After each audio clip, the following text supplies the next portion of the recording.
Hello students. तो आज हम इस वीडियो में हमारा स्टैटिस्टिक्स के पेपर का क्वेश्चन नंबर 3, जो कि प्रीवियस वीडियो में हमने क्वेश्चन नंबर 3 कंप्लीट किया था, उसके ऑप्शन में पूछा गया था। तो चलिए क्वेश्चन को कंप्लीट करते हैं। देखो, इस क्वेश्चन में पूछा गया explain the Fisher Z transformation. Okay, और ये जो क्वेश्चन है वो आपकी बुक्स में जेड टेस्ट का जो चैप्टर है उसके फर्स्ट पेज पे ही मिल जाएगा। ठीक है, जेड टेस्ट का जो आपके बुक्स में चैप्टर उसके फर्स्ट पेज पे ही मिल जाएगा, आप उधर से जाके पढ़ सकते हो। पूरी इसकी प्रोसीजर ही है स्टेप बाय स्टेप। ठीक है, वो आप यहाँ से पढ़ लेना। ओके, चलो हम क्वेश्चन पे बढ़ते हैं। तो क्वेश्चन नंबर बी, अब देखो क्वेश्चन नंबर बी में क्या बोला है, following the data are obtain from 800 family having 4 children. 800 family ऐसी है जहां पे हर एक फैमिली के अंदर 4-4 बच्चे। अब देखो, चिल्ड्रन की बात बोली, या तो चिल्ड्रन बॉयज हो गए या तो गर्ल्स हो गए। तो यहां पर देखो नंबर ऑफ बॉयज और नंबर ऑफ गर्ल्स। अब सीधी बात है, देखो बॉयज अगर कोई भी नहीं होगा तो 4 चिल्ड्रन में गर्ल्स ही होगी, 1 बॉयज होगा तो 3 गर्ल्स होगी, 2 बॉयज 2 गर्ल्स होगी, 3 बॉयज तो 1 गर्ल्स होगी, और 4 बॉयज तो 0 गर्ल्स होगी। मतलब क्वेश्चन के अंदर पूछा क्या है, यहां पर test the null hypothesis that the chance of male birth is equal to that of female birth. तो देखो यही आपके लिए एचओ लिखने है। आपको बोला है ना कि नल हाइपोथेसिस क्या लेना, कि मेल फीमेल का जो बर्थ है वो इक्वल है। ठीक है, chance of male birth is equal to that of female birth. Okay, तो यहां पर लिख देंगे एचओ। ठीक है, एचओ एग्जाम में जरूर लिखना वरना मार्क्स नहीं देंगे। लिखेंगे birth of male and female are equal. Okay, males and females का जो बर्थ रेशियो है वो हम इक्वल है ऐसा मान लेंगे। अब इक्वल है मतलब कि देखो मेल्स का अगर आप समझते हो तो P, तो जो रेशियो है वो मतलब कि हो गया P 1/2 और Q भी 1/2 हो जाएगा। ये बाइनोमियल डिस्ट्रीब्यूशन लगेगा। ध्यान रखना, जब भी बॉयज़ और गर्ल्स वाला क्वेश्चन आ जाता है तो यहाँ पर बाइनोमियल वाला क्वेश्चन लग जाता है। बॉयज़ गर्ल्स, ठीक है, कॉइन आ जाते हैं, डाइस आ जाता है, पासा हो जाता है। तो वहाँ पर आपको कौन सा फॉर्मूला अप्लाई करना है, बाइनोमियल का फॉर्मूला अप्लाई करना है, बाइनोमियल डिस्ट्रीब्यूशन। ओके, और यहाँ पर बोला ही गया है कि बॉयज़ एंड गर्ल्स का जो चांस है वो इक्वल है, मतलब कि P जो है वो 1/2 और Q भी जो है 1/2 हो जाएगा। अब यहाँ पर P ऑफ X की जो वैल्यू है, ठीक है, बाइनोमियल डिस्ट्रीब्यूशन का फॉर्मूला है वो कैसे होता है, NCX P⁻X होता है और Q⁻n−X होता है ना। ठीक है, अब देखो क्वेश्चन में करना क्या है, कोई भी एक डेटा को यूज करो। जैसे नंबर ऑफ बॉयज, तो मैं यहाँ पर नंबर ऑफ बॉयज लिख देता हूँ। बॉयज को मैंने लिख दिया यहाँ पर X। ठीक है, तो यहाँ पर बॉयज हो गया 0 1 2 3 और 4। और नंबर ऑफ फैमिली, देखो गर्ल्स को लिखने की जरूरत नहीं। अगर आपने लिख दिया 0 बॉयज है तो मतलब कि ऑपोजिट में 4 गर्ल्स ही होगी। ठीक है, तो कोई भी एक डेटा लिखो और जो फीमेल है वो यहाँ पर लिख दो। ठीक है, जो फैमिली है वो यहाँ पर लिख दो, फैमिली जो है वो यहाँ पर लिख दो। फैमिली कितनी है, फैमिली हमारे लिए F हो जाती है फ्रीक्वेंसी। ठीक है, फैमिली जो हमारे लिए F हो जाती है 32 178 290 236 64। ओके, इसका टोटल 800 होना चाहिए, बिकॉज क्वेश्चन के अंदर आपको 800 फैमिली दे रखी है। आप कैलकुलेट कर लो, एक बार इसको टैली कर लो, कभी कभी क्वेश्चन में मिस्टेक आता है। ये सही है, 800 हो रहा है। अब आपको यहाँ पर बाइनोमियल डिस्ट्रीब्यूशन से प्रोबेबिलिटी निकालनी। तो बाइनोमियल डिस्ट्रीब्यूशन में यहाँ पर प्रोबेबिलिटी कैसे निकालेंगे, तो देखो आपके पास नंबर ऑफ चिल्ड्रन कितने बोले, 4। ठीक है, हर एक फैमिली में 4 बच्चे ऐसा बोला गया ना। तो यहाँ पर आप क्या फॉर्मूला अप्लाई करोगे Px के लिए, तो देखो Px की फॉर्मूला क्या होती है, तो n कितना है, 4 बच्चे। ठीक है, तो 4 लिख दो। Cx, ओके, x अभी रहने दो। P कितना है, 1/2 है। ओके, और x अभी रहने दो। Q कितना है, 1/2 है, और x n माइनस एक्स है ना, तो n कितना है 4, 4 माइनस एक्स।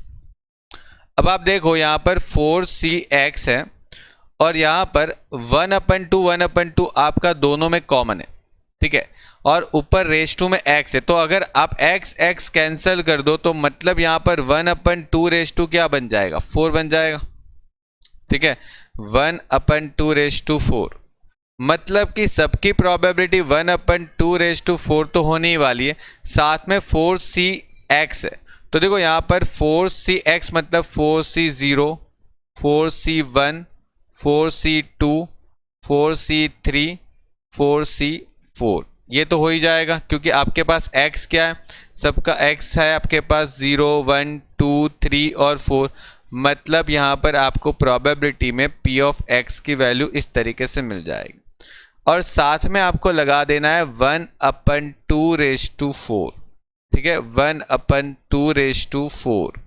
1/2 रेस टू 4 और 1/2 रेस टू 4, यहाँ पर भी 1/2 रेस टू 4, ओके। और फिर यहाँ पर जो पहला आंसर आएगा वो होगा 1/16, दूसरा जो आंसर आएगा वो कितना आने वाला है 4/16, तीसरा जो आंसर आएगा वो कौन सा आएगा 6/16, वापस 4/16, वापस 1/16, ठीक है। अब देखो ये कैसे आता है वो भी मैं बताता हूँ, इतनी मेहनत करने की ज़रूरत नहीं है आपको गिनने के लिए, सिर्फ लिखने के लिए ये लिख देने का, लेकिन मैं आपको एक तरीका बताता हूँ। आप सब ने पास्कल ट्रायंगल पढ़ा है 11th स्टैंडर्ड में, ठीक है, देखो आप सब ने 11th स्टैंडर्ड में पास्कल ट्रायंगल पढ़ा था, देखो एक एक लिख दो, ठीक है, फिर 1 2 1 1 3 3 1 1 4 6 4 1, ये सबको कैसे आता पता ही है, लगभग इन दोनों का टोटल होके बीच में जाता है, इन दोनों का टोटल होके बीच में अमाउंट आती है, देखो ऐसे, ठीक है, तो इस तरीके से आप टोटल करके बीच में लिख सकते हो ना। तो आपको यहाँ पर नंबर ऑफ बॉयज गर्ल्स कितने हैं, 4 है ना, टोटल 4 बॉयज गर्ल्स, तो यहाँ पर आप 4 के डेटा यूज कर लो, देखो यहाँ पर 1 4 6 4 और 1 हो गया, तो यही है, देखो 1 4 6 4 1 और सबका टोटल कर लो, 1 4 6 4 1 का टोटल करोगे तो 16, तो बस वो सबके डिवाइड में हो गया 16 कंप्लीट। तो इस तरीके से आपको क्वेश्चन कंप्लीट कर लेना था, यानी आपको प्रोबेबिलिटी इस तरीके से मिल जाती। तो आपको ये सिर्फ लिखने के लिए फॉर्मूला बता देने कि हाँ इतनी फॉर्मूला हमने लिखी है, ताकि एग्जामिनर को लगे कि चलो हमने ये फॉर्मूला तो अप्लाई की है, ठीक है, आपको फॉर्मूला भी तो आनी चाहिए, उसके भी तो मार्क्स होते हैं ना, ओके। तो इस तरीके से आपको ये करना है, ठीक है, आप फॉर्मूला भी लिखो ताकि अच्छा रहे कि फॉर्मूला के अकॉर्डिंग आपको मार्क्स पूरे मिले। अब आगे देखो क्या करना है, देखो आगे यहाँ पर ये जो आपको एफओ दे रखा है ना, यहाँ पर जो एफओ दे रखा है वो आपके लिए ऑब्जर्व फ्रीक्वेंसी होती है, कौन सी ऑब्जर्व, यानी कि ये ओ हो गया एफओ, और आपको यहाँ पर एक्सपेक्टेड फ्रीक्वेंसी निकालनी है, मतलब कि एफ ई। अब एफ ई निकालने की फॉर्मूला क्या है, n/px, यानी आप n को px से मल्टीपल करोगे, आपके पास 800 फैमिली है, 800 को 1/16 से मल्टीपल करो, ठीक है, इसको सबके साथ 800 को मल्टीपल करो, 1/16 को 800 से मल्टीपल करोगे तो यहाँ पर 50 आ जाएगा, इसको 800 से मल्टीपल करो तो 4/16 इंटू 800 करो, ठीक है, 4/16 इंटू 800 कर दो तो यहाँ पर 200 आ जाएगा, ठीक है, 6/16 इंटू 800 कर दो, सबको 800 से मल्टीपल कर दो, ठीक है, सबको 800 से मल्टीपल कर दो तो यहाँ पर आपके सारे आंसर मिल जाएंगे, ये आपके सारे आंसर आ गए, तो ये भी आपका टोटल 800 ही हो जाएगा, चेक कर लो, हो गया। अब उसके बाद आपको यहाँ पर करना है एफओ में से एफ ई माइनस करना, ठीक है, यानी ऑब्जर्व फ्रीक्वेंसी में से एक्सपेक्टेड फ्रीक्वेंसी माइनस करनी है, ये वाली फ्रीक्वेंसी इसमें से माइनस हो जाएगी, यानी 32 में से 50 लेस कर दो तो आपको मिलेगा -18, ओके। फिर 178 में से 200 माइनस करो तो -22 मिल गया, यहाँ पर 290 में से 300 लेस कर दो तो -10 मिल गया, ओके, यहाँ पर 236 में से 200 माइनस करो तो 36 मिल गया, और यहाँ पर 64 में से 50 माइनस करो तो 14 मिल गया। ओके, ये आ गया। अब आपको यहाँ पर next step F O minus F E का स्क्वायर करना। Okay, F O minus F E का square divide by F E, मतलब कि ये 18 दिख रहा है, 18 को स्क्वायर करके उसको 50 से डिवाइड कर लो। 18 को स्क्वायर करके 50 से डिवाइड कर दो, मतलब यहाँ पर 6.48 आ गया। 22 को स्क्वायर करके 200 से डिवाइड कर लो, 2.42 आएगा। 100, ओके, 10 का स्क्वायर मतलब 100, 100 को 300 से डिवाइड करोगे तो 0.33 आ रहा है।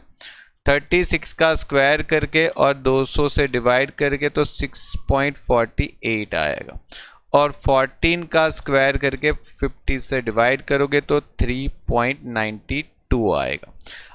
ओके, तो ये सबका टोटल कर लो, 6.48 प्लस 2.42 प्लस 0.33 प्लस 6.48 प्लस 3.92, मतलब यहाँ पर आंसर है 19.63। ये जो है वो आपका काई स्क्वायर का कैलकुलेट वैल्यू आ गया। ओके, तो यहाँ पर अभी आपको डिग्री ऑफ फ्रीडम निकालनी है। डिग्री ऑफ फ्रीडम कितनी है? तो डिग्री ऑफ फ्रीडम होती है k minus L minus 1। Okay, k minus L minus 1, और यहाँ पर आपके पास कितना है k? आपके पास कितनी अमाउंट है? देखो 1 2 3 4 5, ओके, टोटल 5।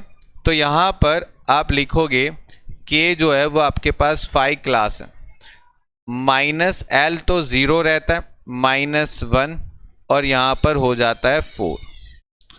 ओके, अब डिग्री ऑफ फ्रीडम आपके पास आ गया 4। अब आप उसकी टेबल वैल्यू देखो, और टेबल में देखो, अब देखो जेड काई स्क्वायर के जो टेबल में उसकी वैल्यू देखेंगे तो आपका डिग्री ऑफ फ्रीडम आया कितना था? n। आपका डिग्री ऑफ फ्रीडम आया कितना था? तो आपका डिग्री ऑफ फ्रीडम आया था 4। तो आपको यहाँ पर 4 की लाइन में देखना है, ठीक है, ये 4 की लाइन में देखना है पहले तो।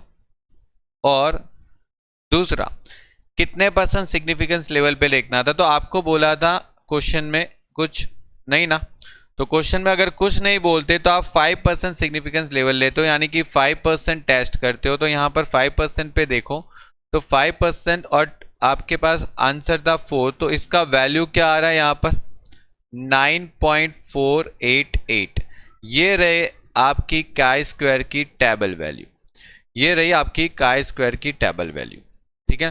तो 9.488, यहाँ पर 9.488 आपकी काई स्क्वायर की टेबल वैल्यू आ गई, यानी कि काई स्क्वायर टेबल वैल्यू 9.488, और ये जो आपने निकाला वो 5% लेवल पे निकाला। ओके, क्वेश्चन में आपको कुछ भी नहीं बोला तो आप 5% लेवल पे टेस्ट करोगे। अब आगे यहाँ पर काई स्क्वायर की जो कैलकुलेट वैल्यू आई और काई स्क्वायर की जो टेबल वैल्यू आई उसको कंपेयर करो। 9.488 और यहाँ पर 19.63 आपकी काई स्क्वायर की कैलकुलेट वैल्यू आई थी, उसको कंपैरिजन करो। ओके, उसको कंपैरिजन करो इसको और इसको। तो यहाँ पर उसकी वैल्यू क्या आ रही? तो ये जो वैल्यू है कैलकुलेट वैल्यू वो टेबल वैल्यू से ग्रेटर देन है, मतलब HO इज रिजेक्टेड। ओके, आप लिख दोगे कि HO आपका रिजेक्ट हो रहा है। ओके, ये क्वेश्चन आपका कंप्लीट हो गया। मतलब कि बॉयज और गर्ल्स का जो फीमेल और मेल, बॉयज और गर्ल्स मेल फीमेल का जो प्रपोर्शन है, बॉन्ड रेट है, वो इक्वल नहीं है, वो रिजेक्ट हो रहा है। कंप्लीट हो गया आपका क्वेश्चन। चलिए, तो क्वेश्चन नंबर सी पे चलते। उसी क्वेश्चन में पूछा था, देखो क्वेश्चन नंबर सी 3 मार्क्स के लिए था। आपको क्या बोला गया? Decide the best option under the maximax rules के हिसाब से दिखा है। मैक्सीमैक्स रूल्स के हिसाब से आपको ये पता लगाना कि इसमें से कौन सा एक्ट बेस्ट है। चलो, तो वो निकालते। देखो, सबसे पहले तो रूल्स जो है वो लिख दो यहां पर, मैक्सी मैक्स। अब देखो ये बहुत सिंपल हो गया 3 मार्क्स के लिए। तो आपको देखो क्या करना है, सबसे पहले आपको यहाँ पर ये देखना है कि यहाँ पर लास्ट में क्या लिखा है, मैक्सिमम लिखा है ना, लास्ट से स्टार्ट करो, मैक्सिमम लिखा है, मतलब आप क्या करो यहाँ पर एक्ट में से, हर एक एक्ट में से A1, A2, A3 और A4 जितनी भी एक्ट है ना आपके पास, कितनी एक्ट है, टोटल 4 एक्ट है, A1, A2, A3 और A4। हर एक एक्ट में से ये देखो कि सबसे मैक्सिमम वैल्यू क्या है, क्योंकि आपके पास लास्ट यहां पर जो मैंने लिखा वो क्या है, मैक्सिमम। तो यहां पर सबसे पहले मैक्सिमम वैल्यू कौन सी, मैक्सिमम वैल्यू कौन सी, जैसे एक्ट ए में देखते हैं ना, तो ए में देखो 7, 2, -1 और 5, इन सब के अंदर मैक्सिमम 7 है तो 7 लिख दो। फिर यहां पर 4, 3, 4, 4, इन सब में मैक्सिमम देखो 4 ही है, ठीक है, हर बार 4 ही आ रहा है तो 4 ही है, तो यहां पर 4 लिख दो। यहां पर 3, 4, 2, 6, तो मैक्सिमम कौन आ रहा है, 6, तो ये 6 लिख दो। 5, 1, 0 और 6, मैक्सिमम कौन आ रहा है, 6, तो यहां पर 6 लिख दो, हो गया। और उसके बाद यहां पर आगे क्या लिखा है, देखो यहां पर आगे मैक्सिमम है, तो अब ये देखो कि ये जो आपके पास 7, 4, 6, 6 आया, उसमें मैक्सिमम वैल्यू कौन सी, तो मैक्सिमम वैल्यू है 7, मैक्सिमम वैल्यू है 7। मतलब यहां पर लिखोगे act A1 is best act as per max rule. तो यहां पर आपका ये क्वेश्चन कंप्लीट हो रहा है, और अब मैं नेक्स्ट वीडियो में क्वेश्चन नंबर 4 कंप्लीट करवा दूंगा और ये आपका पेपर भी कंप्लीट हो जाएगा। ओके, तो देखो इस तरीके के आपके पेपर आते हैं स्टैटिस्टिक्स में, एक बार इसको पूरा देखो और इसके अकॉर्डिंग आप बाकी के क्वेश्चन भी सॉल्व करने की कोशिश करोगे तो डेफिनेटली हो जाएंगे। रूल्स मैक्सिमम रूल्स हैं यहाँ पर, ठीक है, और आने वाले पेपर में बाकी के रूल्स भी हो जाएंगे मोस्टली। Okay, good bye.